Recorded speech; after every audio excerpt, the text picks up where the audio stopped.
Road അറ്റകുറ്റപ്പണി നടത്താത്തതിൽ പ്രതിഷേധിച്ച കോൺഗ്രസ് പ്രവർത്തകർ റോഡിലെ കുഴിയിൽ വാഴ നട്ട് പ്രതിഷേധിച്ചു. പാലക്കാട് മുട്ടിക്കുളങ്ങര മേട്ടിങ്കൽ IRTC റോഡ് തകർച്ചയിൽ പ്രതിഷേധിച്ചായിരുന്നു കോൺഗ്രസിന്റെ സമരം. അറ്റകുറ്റപ്പണികൾ നടത്താൻ അധികാരികളെ കാണുന്നില്ലേ? കണ്ടില്ലെന്ന് നടിക്കുകയാണോ? ഇതെന്ത് ഭരണം? നാറിയ ഭരണം.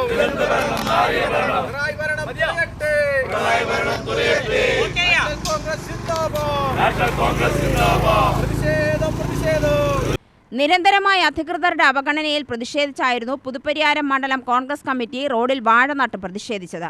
വർഷങ്ങളായി കുണ്ടും കുഴിയുമായി കിടക്കുന്ന റോഡിലൂടെയുള്ള യാത്ര ദുസ്സഹമാണ്. നിരവധി അപകടങ്ങളും ഇവിടെ ഉണ്ടാവാറുണ്ട്. റോഡിന്റെ ശോചനീയാവസ്ഥ ചൂണ്ടിക്കാണിച്ച നിരവധി തവണ അധികൃതർക്ക് പരാതി നൽകിയെങ്കിലും നടപടി ഉണ്ടായിട്ടില്ല. റോഡിനു വേണ്ടി ഫണ്ട് വകയിരുത്തിയിട്ടുണ്ടെന്നും ഉടൻ ഗതാഗത യോഗ്യമാക്കുമെന്നും അധികൃതർ പറയുമെങ്കിലും നാളിതുവരെ തിരിഞ്ഞു നോക്കിയിട്ടില്ല. സ്ഥലം MLA ഫണ്ട് അനുവദിച്ചുവെന്ന അവകാശവാദം ഉന്നയിക്കുന്നതും പതിവാണ്. DCC general secretary MV Radhakrishnan ഉദ്ഘാടനം ചെയ്തു. മണ്ഡലം കോൺഗ്രസ് കമ്മിറ്റി പ്രസിഡന്റും പഞ്ചായത്ത് മെമ്പറുമായ ബഷീർ പൂച്ചിറ അധ്യക്ഷത വഹിച്ചു.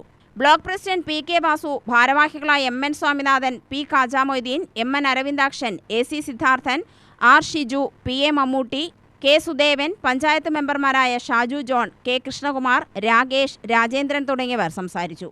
UTV news, Palakkad.